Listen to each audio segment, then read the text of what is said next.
નમસ્કાર મિત્રો, મૌર્ય એજ્યુકેશન ચેનલમાં આપનું સ્વાગત છે. આજે આપણે ઇકોનોમિક સર્વે 2020 વિશે જોવાનું છે.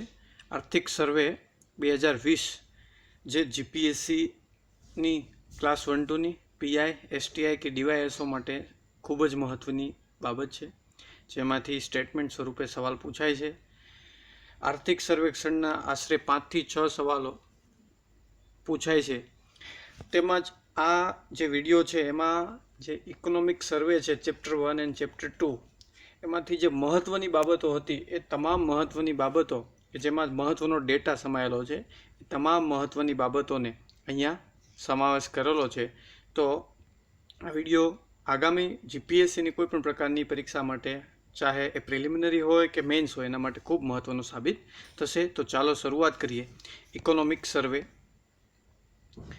સૌપ્રથમ ઇકોનોમિક સર્વેની વાત કરીએ તો ઇકોનોમિક સર્વે 2019-20 આર્થિક સર્વેક્ષણ 2019-20 જે હમણાં છેલ્લે જાહેર થયો છે.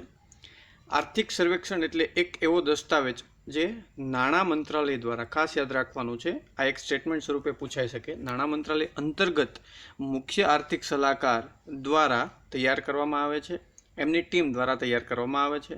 વર્તમાનમાં આપણા ચીફ ઇકોનોમિક એડવાઇઝર એટલે કે મુખ્ય આર્થિક સલાહકાર અત્યારે હાલમાં કોણ છે? તો કે સુબ્રમણ્યમ એટલે કે કૃષ્ણમૂર્તિ સુબ્રમણ્યમ. ત્યારબાદ આર્થિક સર્વેની વાત કરીએ તો કેન્દ્રીય નાણામંત્રી શ્રીમતી નિર્મલા સીતારામન દ્વારા 31 જાન્યુઆરી 2020ના રોજ આ વખતે સંસદમાં રજૂ કર્યું હતું.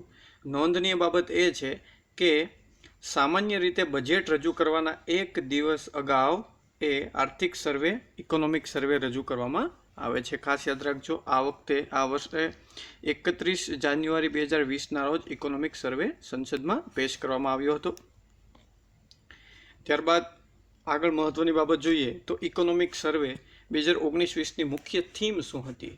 તો મુખ્ય થીમ છે એ અહીંયા વેલ્થ ક્રિએશન છે, પરંતુ એની સાથે સંકળાયેલી મહત્ત્વની બાબતોને આપણે જોઈએ તો બજારને મજબૂત બનાવવું, વ્યવસાય અનુકૂળ નીતિઓને પ્રોત્સાહન આપવું, મોસ્ટ ઇમ્પોર્ટન્ટ, તથા અર્થવ્યવસ્થામાં વિશ્વાસ મજબૂત બનાવીને ભારતને વર્ષ 2025 સુધીમાં, સાલવાર યાદ રાખવાની છે, વર્ષ 2025 સુધીમાં $5 ટ્રિલિયન ઇકોનોમી એટલે કે $5 ટ્રિલિયન અર્થવ્યવસ્થા બનાવવા માટે ઈમાનદારીપૂર્વક સંપત્તિ એટલે કે ધનનું સર્જન કરવું, ક્રિએશન ઓફ વેલ્થ અથવા વેલ્થ ક્રિએશન, જે આ 2019-20ના આર્થિક સર્વેક્ષણની મુખ્ય થીમ છે. World economic Outlook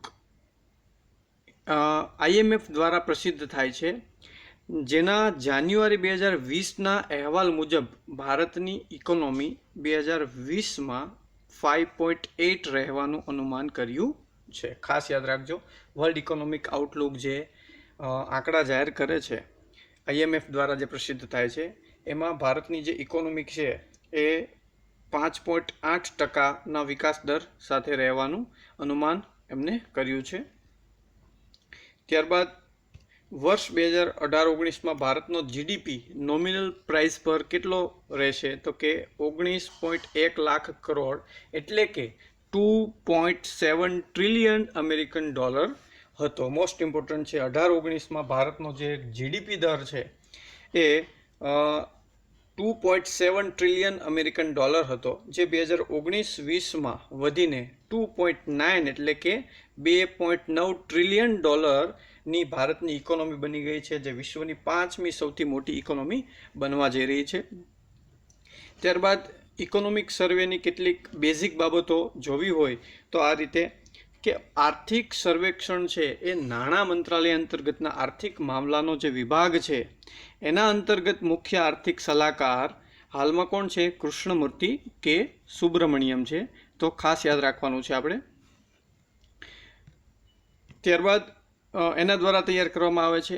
economic survey છે એ મિનિસ્ટ્રી ઓફ ફાઇનાન્સની અંતર્ગત ડિપાર્ટમેન્ટ ઓફ ઇકોનોમિક અફેર્સ દ્વારા એના chief economic adviser Krishnamurthy Subramanian છે, જેની ટીમ દ્વારા આ આખો ઇકોનોમિક સર્વે નો રિપોર્ટ તૈયાર કરવામાં આવે છે. મોસ્ટ ઇમ્પોર્ટન્ટ છે મિનિસ્ટ્રી ઓફ ફાઇનાન્સ અંતર્ગત આવતા ડિપાર્ટમેન્ટ ઓફ ઇકોનોમિક અફેર્સના ચીફ ઇકોનોમિક એડવાઇઝર કૃષ્ણમૂર્તિ સુબ્રમણ્યમની ટીમ દ્વારા આ આખો અહેવાલ બનાવવામાં આવે છે. ઇકોનોમિક સર્વે બહાર પાડવામાં આવે છે. ત્યારબાદ આર્થિક સર્વેક્ષણમાં ભારત સરકાર દ્વારા યોજનાકીય કાર્યોથી કેટલી અસર થાય છે તથા ગત વર્ષના અને આગામી વર્ષના અંદાજિત આંકડાઓ છે એ ઇકોનોમિક સર્વેમાં દર્શાવવામાં આવે છે. મોસ્ટ ઇમ્પોર્ટન્ટ, ભારત સરકાર દ્વારા જે યોજનાકીય કાર્યો થયા છે એની કેટલી અસર થઈ છે, કેવું પરિણામ આવ્યું છે તથા ગત વર્ષ અને આગામી વર્ષના અંદાજિત આંકડાઓને પણ આમાં દર્શાવવામાં આવે છે. ત્યારબાદ કોઈપણ ક્ષેત્રમાં સરકારે કરેલ કામગીરીનું વિશ્લેષણ કરવામાં આવે છે. કોઈપણ ક્ષેત્રમાં સરકારે કરેલ કામગીરીનું વિશ્લેષણ અહીંયા કરવામાં આવે છે. ત્યારબાદ અહીંયા બજેટમાં ઇકોનોમિક સર્વેમાં એક મહત્ત્વની બાબત છે જે અહીંયા એક વાક્ય સ્વરૂપે લીધેલી છે.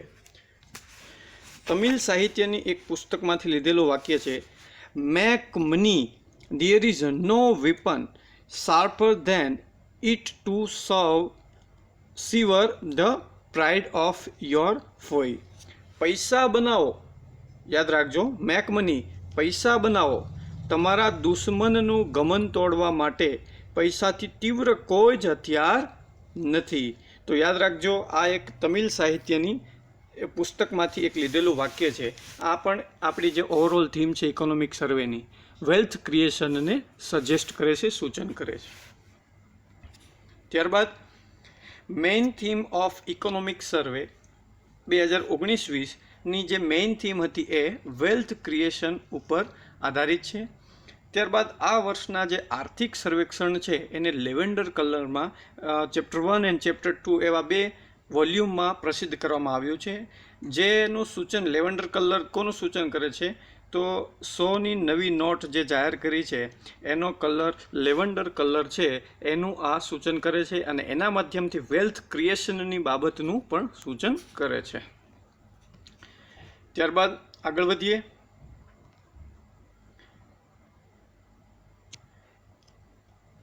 વર્લ્ડ ઇકોનોમિક આઉટલુક એટલે IMF દ્વારા જે રિપોર્ટ પ્રસિદ્ધ થાય છે જેમાં ભારત વિશ્વની 5મી સૌથી મોટી અર્થવ્યવસ્થા બનશે. યાદ રાખજો, વિશ્વની 5મી સૌથી મોટી અર્થવ્યવસ્થા બનશે. વર્લ્ડ ઇકોનોમિક આઉટલુકના રિપોર્ટ 1 ઓક્ટોબર 2019 મુજબ, world economic Outlook report October 2019 મુજબ વિશ્વના 5 દેશો આ મુજબ હતા. તો યાદ રાખજો, આ દેશો ક્રમાનુસાર યાદ રાખવાના છે અથવા તો એના જે આંકડાઓ છે એ યાદ રાખશું આપણે. સૌપ્રથમ છે USA $21.4 ટ્રિલિયન સાથે, અમેરિકન ડોલરની અહીંયા વાત છે. ત્યારબાદ બીજા નંબરે છે ચીન, ત્રીજા નંબરે છે જાપાન, ચોથા નંબરે છે જર્મની અને ભારત 5મા નંબરે 2.9 એટલે કે $2.9 ટ્રિલિયન ઇકોનોમી જે અંદાજવામાં આવી છે એ અંતર્ગત વર્લ્ડ ઇકોનોમિક આઉટલુક ઓક્ટોબર 2019ના રિપોર્ટ મુજબ ભારત 5મી સૌથી મોટી અર્થવ્યવસ્થા બની જશે. ત્યારબાદ આગળ વધીએ. ભારતનો વર્ષ 2018-19નો જે સુધારેલ GDP છે એ 6.8% છે, જે ઇકોનોમિક સર્વેમાં દર્શાવ્યા મુજબ 18-19નો સુધારેલો GDP 6.8% છે, જ્યારે 19-20નો ક્વાર્ટર 1નો 5% GDP દર છે અને ક્વાર્ટર 2નો 4.5% છે. જે હાલમાં COVID-19ની સ્થિતિને લીધે અર્થવ્યવસ્થામાં ખૂબ જે આંકડો છે એ નીચે જોવા મળશે.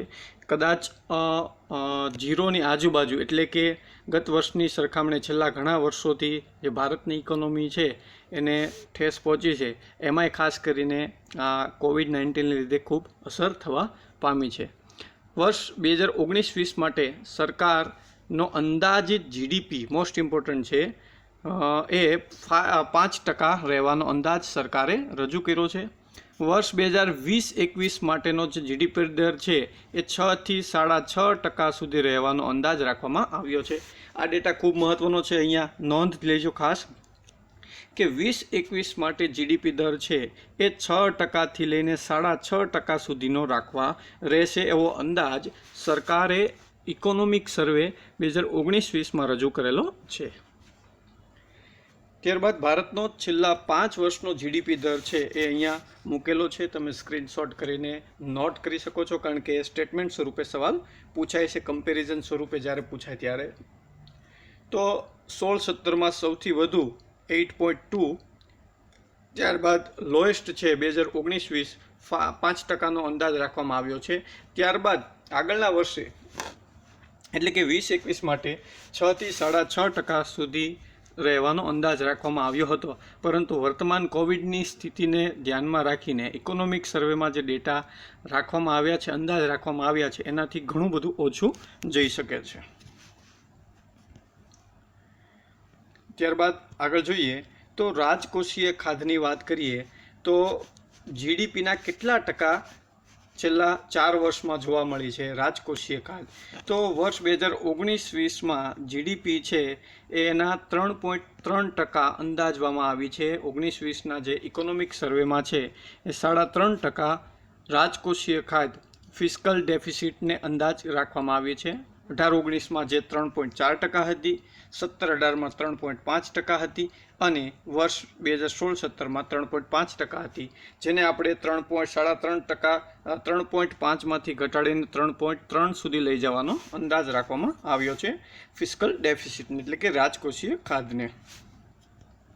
ત્યારબાદ મોસ્ટ ઇમ્પોર્ટન્ટ બાબત છે અહીંયા ડેટા મહત્ત્વનો છે. ભારત સરકારની જે મહત્વાકાંક્ષી યોજના સ્ટેન્ડ અપ ઇન્ડિયા યોજનાને વર્ષ 2025 સુધી ચાલુ રાખવામાં આવશે. જે યુનિયન ગવર્મેન્ટ જે આવી હતી એમના ખાસ કરીને સ્ટેન્ડઅપ યોજના, સ્ટાર્ટઅપ યોજના જે શરૂ કરી હતી, એમાંથી જે સ્ટેન્ડઅપ યોજના છે, સ્ટેન્ડઅપ ઇન્ડિયા યોજના, એને વર્ષ 2025 સુધી શરૂ રાખવાનો લક્ષ્યાંક રાખ્યો છે. તો આ સાલ યાદ રાખજો, વર્ષ 2025 સુધી. ત્યારબાદ ભારતનો જે વિદેશ વ્યાપારની સ્થિતિ છે એના આંકડા જોઈએ તો એપ્રિલ નવેમ્બર 2019 સુધીમાં જે 5 સૌથી મોટા વ્યાપાર ભાગીદાર દેશ છે એની સાથે જે ભારતનો વ્યાપાર છે એની આ સ્થિતિ છે. સૌથી મોટો વ્યાપાર ભાગીદાર દેશ છે ભારતનો, ટ્રેડ પાર્ટનર છે USA, ત્યારબાદ ચીન, ત્યારબાદ UAE, ત્યારબાદ સાઉદી અરેબિયા અને 5મા નંબરે છે હોંગકોંગ. તો આ 5 સૌથી મોટા ભારતના વ્યાપાર ભાગીદાર દેશો છે. USA છે, ચીન છે, ત્યારબાદ UAE, સાઉદી અરેબિયા અને હોંગકોંગ. ત્યારબાદ આગળ વધીએ તો ભારતમાંથી નિકાસ એટલે કે એક્સપોર્ટ થતી મુખ્ય વસ્તુઓની વાત કરીએ તો સૌથી પહેલા નંબરે છે પેટ્રોલિયમ પેદાશો જે ઉત્પાદન કરીએ છીએ આપણે એ. આ આંકડા છે એપ્રિલથી નવેમ્બર 2019 અંતર્ગત સુધીના છે. તો ભારતમાંથી એક્સપોર્ટ થતી મુખ્ય 5 મહત્ત્વની બાબતોને જોઈએ તો સૌપ્રથમ પેટ્રોલિયમ પેદાશો છે, ત્યારબાદ મોતી તથા અમૂલ્ય રત્નો, 3જા નંબરે છે ઔષધિઓ જૈવિક ખાસ કરીને, 4થા નંબરે છે સોનું અને અન્ય મૂલ્યવાન આભૂષણો એટલે કે ઘરેણાઓ, અને 5મા નંબરે છે લોખંડ અને સ્ટીલ. તો અહીંયા ખાસ સ્ટેટમેન્ટ સ્વરૂપે સવાલ પૂછાઈ શકે છે, એક્સપોર્ટ થતી 5 મહત્ત્વની વસ્તુઓ. ત્યારબાદ પ્રથમ 5 દેશો છે એ પ્રથમ 5 દેશોમાં એક્સપોર્ટ થાય છે USA, UAE, ચીન, હોંગકોંગ અને સિંગાપોર. ત્યારબાદ ભારતમાં આયાત એટલે કે ઇમ્પોર્ટ થતી મુખ્ય વસ્તુઓ, તો 5 એ મુખ્ય કઈ વસ્તુઓ છે કે જે ભારતમાં સૌથી વધુ આયાત થાય છે, ઇમ્પોર્ટ થાય છે? તો કાચું ઓઇલ 21% જેટલું, સોનું, પેટ્રોલિયમ પેદાશો, કોલસો અને મોતી અને અન્ય મૂલ્યવાન રત્નો. તો ભારતમાં આ ઇમ્પોર્ટ થતી 5 મુખ્ય મહત્ત્વની વસ્તુઓ છે. તો એમાં 5 ઇમ્પોર્ટ કરતા દેશો જોઈએ તો ચીન, બીજા નંબરે છે USA, ત્રીજા નંબરે છે UAE, ચોથા નંબરે છે સાઉદી અરેબિયા અને 5મા નંબરે છે ઈરાક, જ્યાંથી આપણે ક્રૂડ ઓઇલ ખરીદીએ છીએ. ત્યારબાદ આગળ વધીએ તો વિશ્વ બેંકની વર્ષ 2019ના રિપોર્ટ મુજબ ભારત વર્ષ 2018માં સૌથી વધુ વિદેશી ધન આયાત કરનાર દેશ બન્યો છે, જે પ્રવાસી ભારતીયો દ્વારા અથવા તો ભારતના નાગરિકો છે જે વિદેશમાં રહે છે એને જે ભારતમાં ધન મોકલાવે છે, તો વિદેશી ધનની આયાત એટલે કે ઇમ્પોર્ટ કરનાર દેશ છે એ 2008માં સૌથી વધુ વિદેશી ધન આયાત કરનાર દેશ ભારત બની ગયો છે, વિશ્વ બેંકનો જે 2019નો રિપોર્ટ છે એ મુજબ. ત્યારબાદ યુનો દ્વારા વર્ષ 2019ના ધ માઇગ્રેશન રિપોર્ટ અનુસાર ભારત વર્ષ 2019માં 17.5 મિલિયન આંતરરાષ્ટ્રીય પ્રવાસી ઉત્પત્તિનો પ્રવાસી દેશ બની ગયો છે. તો માઇગ્રેશન રિપોર્ટ અંતર્ગત પણ 2019માં 17.5 મિલિયન આંતરરાષ્ટ્રીય પ્રવાસીઓ ભારતમાં આવી ચૂક્યા છે યુનોના રિપોર્ટ મુજબ. ત્યારબાદ વિદેશી દેવાની વાત કરીએ તો જીડીપીના કેટલા ટકા વિદેશી દેવું છે, તો 18-19માં એ દેવું હતું 19.8% અને વર્ષ 2019-20માં આ દેવું વધીને 20.1% થઈ ગયેલ છે. ત્યારબાદ દેશની રાષ્ટ્રીય આવકમાં વર્ષ 2019-20માં કૃષિ ક્ષેત્રનો ફાળો કેટલા ટકા છે, તો આ ડેટા ખાસ મહત્ત્વનો છે. જીડીપીના 16.5% છે એ કૃષિ ક્ષેત્રનો એટલે કે પ્રાઇમરી સેક્ટરનો ફાળો છે એ રાષ્ટ્રીય આવકમાં જીડીપીના 16.5% જેટલો છે. ગત વર્ષ 2018-19માં જે 16.1% હતો. ત્યારબાદ વર્ષ 2018-19માં ભારતમાં કુલ થયેલ દૂધ ઉત્પાદન 187.7 મિલિયન ટન દૂધ ઉત્પાદનમાં ભારત છે એ પ્રથમ સ્થાને આવે છે. નોંધનીય બાબત એ છે કે ભારતમાં પ્રતિ વ્યક્તિ દૂધની ઉત્પાદકતા છે એ 394 ગ્રામ છે. મોસ્ટ ઇમ્પોર્ટન્ટ ડેટા છે કે ભારતમાં પ્રતિ વ્યક્તિ પર પર્સન દૂધની ઉપલબ્ધતા કેટલું દૂધ અવેલેબલ છે, તો એની ઉપલબ્ધતા છે 394 ગ્રામ. મોસ્ટ ઇમ્પોર્ટન્ટ આ ફેક્ટ છે. ત્યારબાદ આગળ વધીએ તો ભારતમાં નાના અને સીમાંત ખેડૂતોની સંખ્યાની વાત કરીએ તો ભારતના કુલ ખેડૂતોના 82% ખેડૂતો છે એ ફક્ત નાના અને સીમાંત ખેડૂતોમાં જ સમાવેશ થયેલ છે, જે ખૂબ મોટો આંકડો ગણી શકાય. ત્યારબાદ વિશ્વ બેંક દ્વારા પ્રસિદ્ધ થતા એઝ ઓફ ડુઈંગ બિઝનેસ રેન્કિંગમાં વર્ષ 2019માં ભારતનું ખૂબ સારામાં સારું એક સ્થાન મળ્યું છે, 63મું એટલે કે 63મું સ્થાન મળ્યું છે. અને છેલ્લા 5 કે 6 વર્ષની વાત કરીએ તો ભારતને જે સ્થાન મળ્યા છે એ આ મુજબ છે કે 2015માં 130મું સ્થાન હતું, 2016માં 131મું, 17માં 100મું સ્થાન મળ્યું. ત્યારબાદ 2018માં એઝ ઓફ ડુઈંગ બિઝનેસમાં 77મું અને 2019માં 63મું સ્થાન મળી ગયું છે, જે દર્શાવે છે ભારતમાં વ્યાપાર કરવો કેટલો સરળ છે. મોસ્ટ ઇમ્પોર્ટન્ટ બાબત છે એઝ ઓફ ડુઈંગ બિઝનેસમાં ભારતનું વર્તમાન સ્થાન 2019 મુજબ 63મું છે.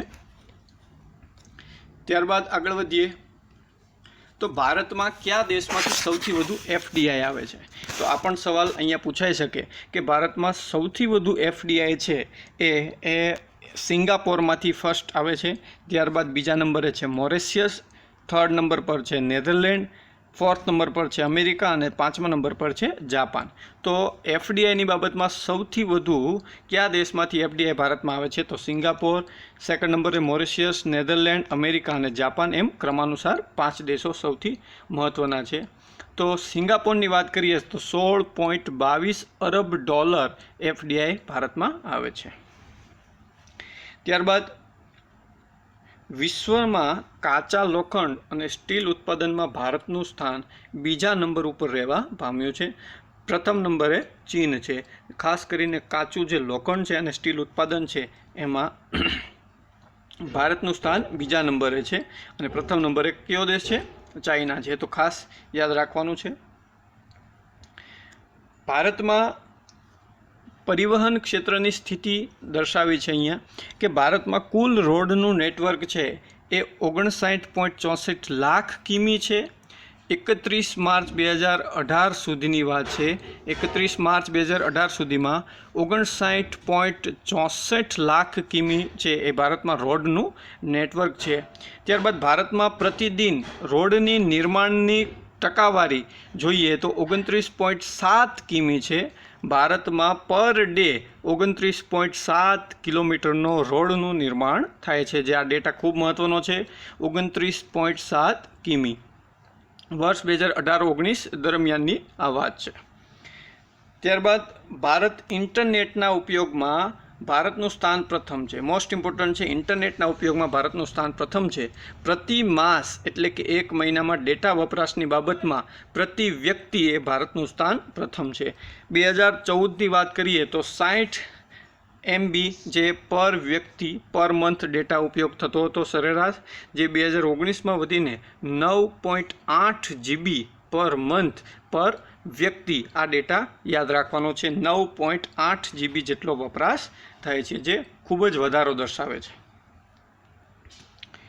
ત્યારબાદ વર્ષ 2017માં વિશ્વમાં સૌથી વધુ ઓઇલ એટલે કે પેટ્રોલિયમ પેદાશોના વપરાશમાં ભારતનું સ્થાન 3જા નંબરે છે. તો વિશ્વમાં જે દેશો કે જે પેટ્રોલિયમ પેદાશો એટલે કે ઓઇલ જે છે એનો સૌથી વધુ ઉપયોગ કરે છે, એમાં ભારતનું સ્થાન 3જા નંબરનું છે. પ્રથમ નંબરે USA, બીજા નંબરે ચીન અને 3જા નંબરે ભારત. તો ભારત એવો 3જો દેશ છે કે જે સૌથી વધુ પેટ્રોલિયમ પેદાશોનો ઉપયોગ કરે છે. 2017ની આ વાત છે. ત્યારબાદ આગળ વધીએ તો assemble in India into make in India. જે મેક ઇન ઇન્ડિયા છે એના સાથે સાથે એસેમ્બલ ઇન્ડિયાનો પણ ખ્યાલ, એટલે કે ભારતમાં વસ્તુઓ બને છે અને કોઈ વસ્તુઓ બને છે, મેન્યુફેક્ચરિંગ પણ ભારતમાં થાય અને એ વસ્તુ સંપૂર્ણ બને પણ ભારતમાં, એવા હેતુ સાથે assemble in India into make in India. ભારતમાં નિકાસ બજારને જે એક્સપોર્ટ માર્કેટ છે એને વર્ષ 2025 સુધીમાં 3.5% તથા વર્ષ 2030 સુધીમાં 6% વધારવાનો લક્ષ્યાંક રાખવામાં આવ્યો છે. જે ભારતનું એક્સપોર્ટ માર્કેટ છે એને 2025 સુધીમાં, ડેટા યાદ રાખજો, 2025 સુધીમાં 3.5% અને વર્ષ 2030 સુધીમાં 6% સુધી વધારવાનો લક્ષ્યાંક રાખવામાં આવ્યો છે. ત્યારબાદ વર્ષ 2025 સુધીમાં 4 કરોડ તથા વર્ષ 2030 સુધીમાં 8 કરોડ નવી નોકરીઓનું જોબ ક્રિએશનનું લક્ષ્યાંક રાખવામાં આવ્યું છે. ફરી એક વખત ડેટા યાદ રાખો, વર્ષ 2025 સુધીમાં 4 કરોડ અને 2030 સુધીમાં 8 કરોડ એટલે કે ડબલ 8 કરોડ નવી નોકરીઓનું સર્જન કરવાનો લક્ષ્યાંક રાખવામાં આવ્યો છે.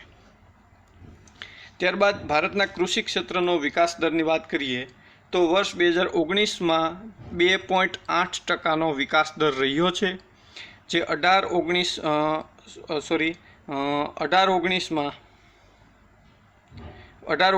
2.9% હતો અને 17-18માં જે 5% હતો. જે 17-18ની વાત કરીએ તો એની સરખામણીએ વિકાસ દર છે એ કૃષિ ક્ષેત્રનો ખૂબ ઓછો છે, 2.8% રહેવા પામ્યો છે.